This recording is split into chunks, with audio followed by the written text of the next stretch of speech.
Хичээлийн сэдэв амьд биесийн хувьсал, шалгарал.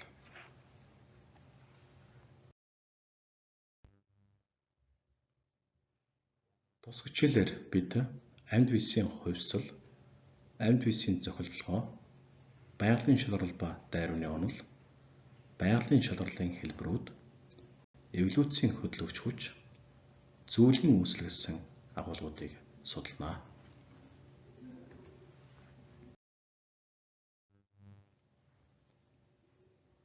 Биологийн сурагчид амьд биеийн хувьслыг дараах байдлаар тодорхойлсон байна. Үүнд амьд биеийн махбодын шинж тэмдэг өөрсгөлдөн хувирах чадварыг хувьсал гэх бөгөөд энэ нь удамшлын эсрэг шинж юм. Амьд биесийн хувьслыг удамших хувьсал буюу мутац, мөн удамшихгүй хувьсал буюу модификац гэж хоёр эрхэд нь ангилсан байна. Тэгэхээр удамшлын материалын үндэс болох ген, хромосомын түвшинд гарах хувьсал өөрчлөлтийг мутац гэж үзэж байна. Ийм хувьсал өөрчлөлт нь дараагийн үе удамд бол удамшдаг байж байгаа. Тэгвэл гадаад орчны янз бүрийн хүчин зүйлийн улмаас бодгалын морфологи болон физиологийн шин чанарт гарах хувьслыг өөрөөр хэлбэл фенотипт гарах хувьслыг бол модификац гэж нэрлэж байна. Ийм хувьслын шинж тэмдэг бол удамшдаггүй байж байгаа.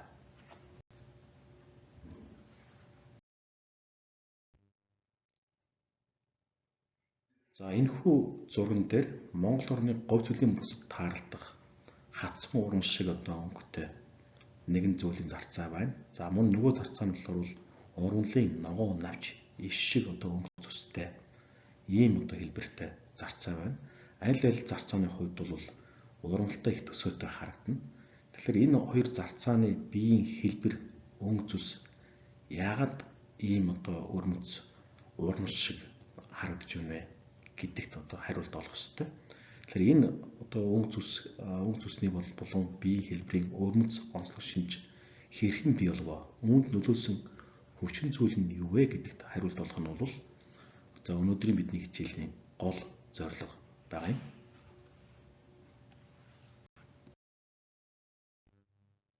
Амьд биесийн цохилгооны шин чанарууд энэхүү хувьсал өөрчлөлт нь байгалийн шалгаралтай холбоотой гэдэг чухал санааг дэвшүүлж энэхүү санаагаа батлах баримт нотолгоонуудыг хүн төрөлхтөнд анх танилцуулсан гарамгай сэтгэгч нарын нэг бол Чарльз Дарвин юм байна. Тэгэхээр Чарльз Дарвин байгалийн шалгарлын явцад энэ амьтдын цохилгоо бий болдог, мөн хувьсал явагддаг юм байна гэж тэрээр тайлбарласан.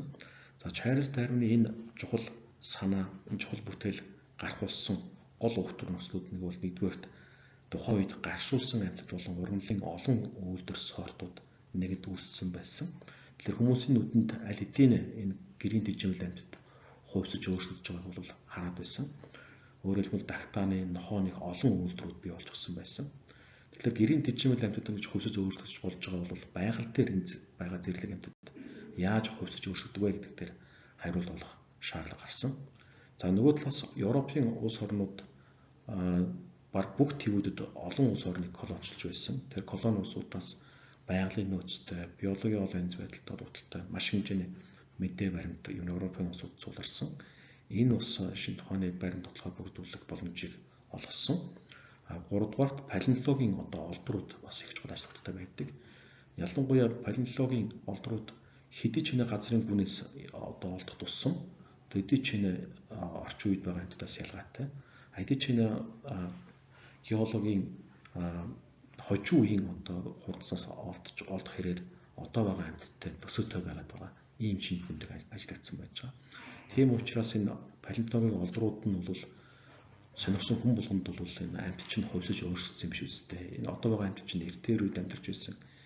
Энэ эдгээр организмуудаас үүссэн биш үстэй гэдэг ийм хариулт ирсэн асуудыг үүсгэсэн юм аа.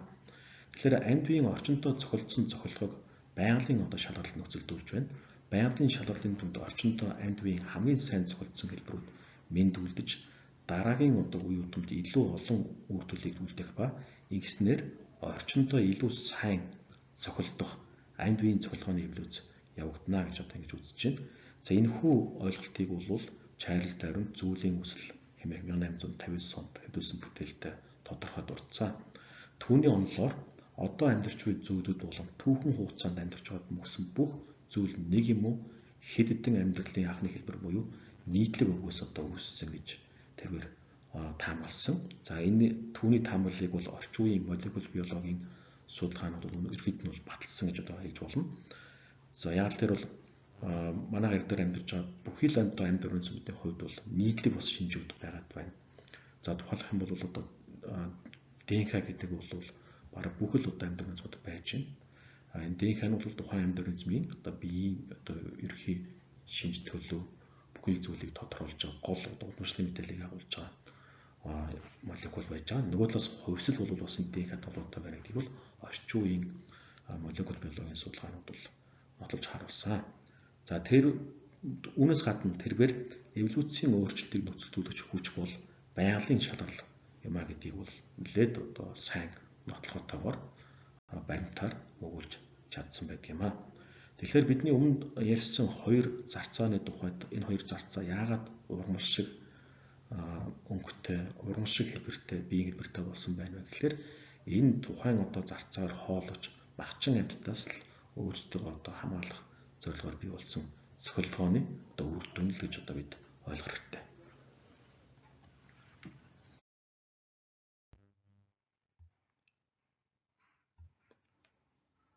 Популяцийг бүрдүүлж буй бодгоолууд бие биесээ ямар нэг хэмжээний ялгаатай байдаг.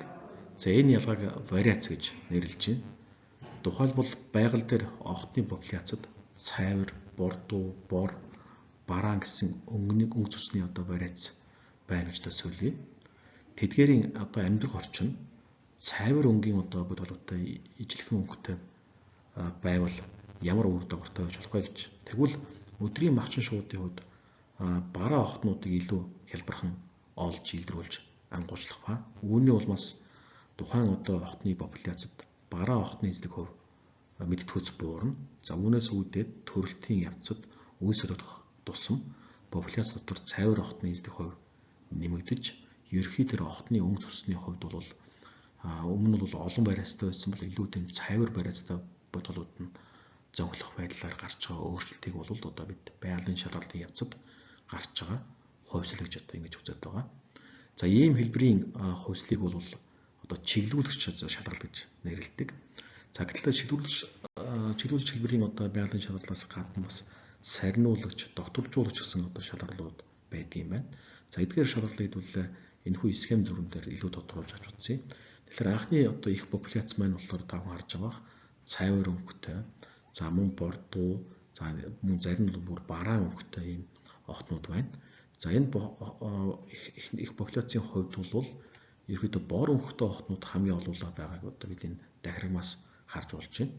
За энэ ялгаатай байдлыг бол бид вариац буюу одоо фенотипийн ялгаатай байдал гэж одоо ингэж үзэж байгаа.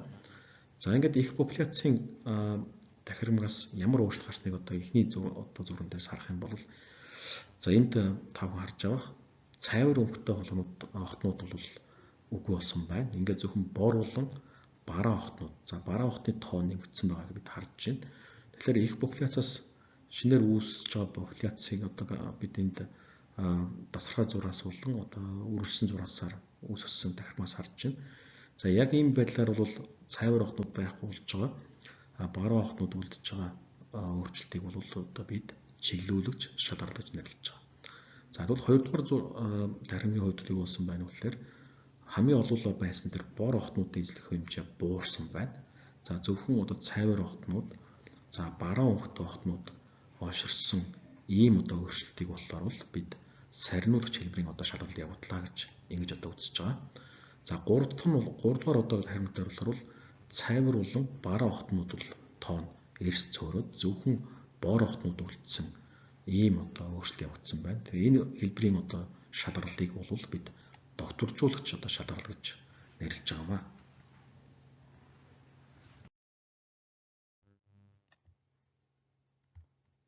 Байгаль дээр амьд биесийн дунд хувьсэл явагддаг, эволюц өөрчлөлт явагддаг болохыг нотлох баримтууд хангалттай байна.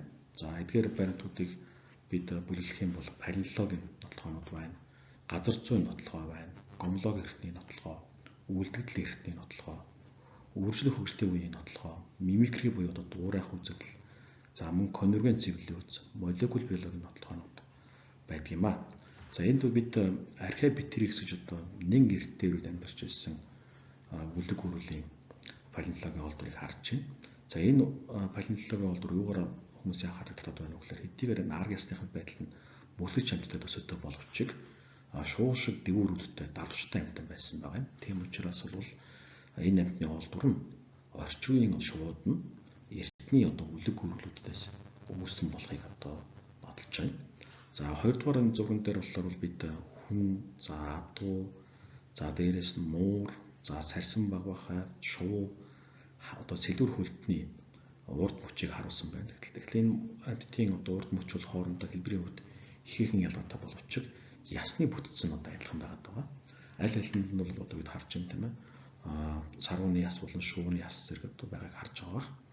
Тэгэхээр ижлэхэн яснуудыг бол энд шар өнгөөр, цагаан өнгөөр, бас энэ хүрэн өнгөөр дурссан байна.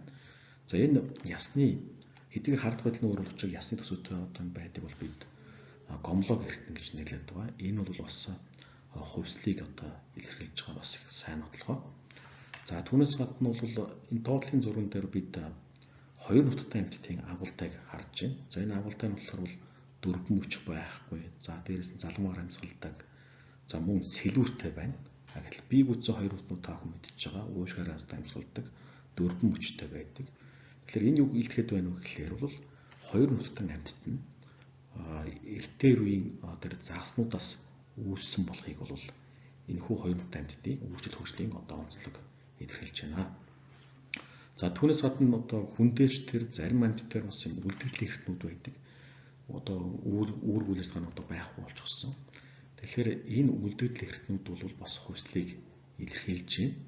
За энэ конюрген цэвэрлүүлэх гэдэг нь их сонирхолтой. Тэрний үгээр бол гарал үүслийн ямар ч одоо холбоогүй амьтдын хувьд биеийн хэлбэр дүрсийн төсөөтэй байдлууд илэрдэг. За жишээлх юм бол авар загас, дельфин хоёрын одоо жишээ байна л да. Энэ хоёр одоо амьтны хувьд бол хоёулаа усан орчинд амьдарч загасаар хоолдог. Нэг нь бол загасны ангид хамаарна. Нөгөө дельфин бол хөгтний ангид хамаарна. Тэгсэн хэрнээ хоёр өөр анги амьтан боловч биеийн хэлбэр нь адилхан болж байгаа нь бол энэ амьдралын цохилгоотой холбоотой. За энэ одоо төсөөтэй болж байгаа хувьслыг бол конюргенц одоо хэвлүүц гэж нэрлэж байна. За Чарльз Дарвин эволюцийн одоо хөлөж хүч нь шалгарал гэж одоо тодорхойлсон. За тэгвэл Чарльз Дарвинаас хойш бас генийн шилжилт, санамсаргүй үржил, генетик тэрвэт, мутац гэсэн өөр дөрвөн одоо хувьслын эволюцийн хүчин зүйлүүд байна гэдгийг судлаач нар олж тогтоосон байж байгаа. За эдгээрээс би генетик дрифтийг тавханд товч тайлбарлая. За энэ генетик дрифт бол ерөөхдөө ихэвчлэн жижиг одоо хэмжээтэй популяцууд дээр илэрх магадлал их одоо өндөр гэж одоо үзэж байгаа. За энэ генетик дрифтийн нэг одоо хэлбэр бол лохны хүзүүний үр дагавар гэж одоо хэлбэрийг бол тавханд танилцуулъя энэ зурган дээрээс. Тэгэхээр их популяцийн хувьд тавхан харж байгаа энд улаан, цэнхэр, ногоон гэсэн одоо вариацууд байгааг тавхан харж байгаа. За ингээд энэхүү одоо их популяцид ямар нэгэн одоо гамшигт одоо генетийн үйл явдал тохиолдлоо гэж бодъё. Тэр нь одоо өвчнөл байж болно, засан шуурга байж болно. За ингээд бол ихэнх одоо бодголууд нь эссэн мэндэд одоо үлдэж чадсангүй цөөхөн бодголууд одоо эссэн мэнд үлдэж чадсан байна. Тэгэхээр цөөхөн бодголуудын дунд тавхан харж байгаа. Анхны популяц дээр бол энэ цэнхэр, улаан, ногоон вариацууд ижил тэнцүү байсан бол зөвхөн ганц улаан эссэн мэд үлдэж чадсан байна. За ингээд 2 дугаар ээлжинд үүсэж байгаа шинээр үүсэж байгаа одоо популяцд бол нөгөө улаан маань цөөх болсон байгааг тавхан харж байгаа. Цэнхэр ногоо хоёр зохилсон байгааг тавхан харж байгаа. Ийм хэлбэрээр тухайн популяцийн генетик вариац буюу генетик хувилбарууд гарч байгаа огцон өөрчлөлтийг бол генетик дрифт гэж нэрлэдэг. За энэ бол бас аливаа популяцийн одоо шинж тэмдэг фенотип өөрчлөгдөх нэг бас гол шалтгаануудын нэг байна гэж судлаач нар үзэж байна.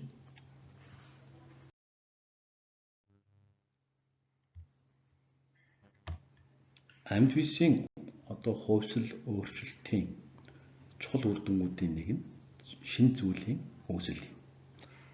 Тэгэхээр шинэ зүйл үүсэх алофатрик, перифатрик, парафатрик, симпатрик гэсэн дүүрэн үндсэн хэлбэр байна гэж судлаачид үзэж байна. Тэгэхээр байгаль дээрх ихэнх зүйлүүд газар зүйн цаад хаалттай холбоотой өөрсдийн тусгаарлалтаас шалтгаалж үүсдэг гэж олон судлаачид санал нэгддэг. За энэ шалтгаантай зүйлийн үүслийг алофатрик хэлбэрийн зүйлийн үүсэл гэж нэрлэж байна. За энэхүү газар зүйн цаад хаалт нь янз бүрийн шалтгаантай байж болно. Тухайлх юм бол нэг их газрууд их газар байж байгаад за тэгээд тектоник хөдөлгөөний нөлөөгөөр хоёр тусдаа болгож байдаг юм уу? Эсвэл усаар тусгаарлаж байдаг юм уу? Энэ бүх шалтгаан бол газар зүйн цаад бэрхшээлийг үүсгэж за ингэснээс үүдүүд нэг их популяц байсан зүйл хоёр тусдаа зүйл болж хуурах процессыг бол алофатрик хэлбэрийн зүйлийн үүсэл гэж нэрлэж байна. За тэгвэл тухайн популяцид мутац үүсэж мутацийн улмаас генетик ялгаа бий болж байгаа энэ хэлбэрийн зүйлийн үүслийг бол хвчлэн симпатик хэлбэрийн зүйлийн үүсэл гэж нэрлэж байна.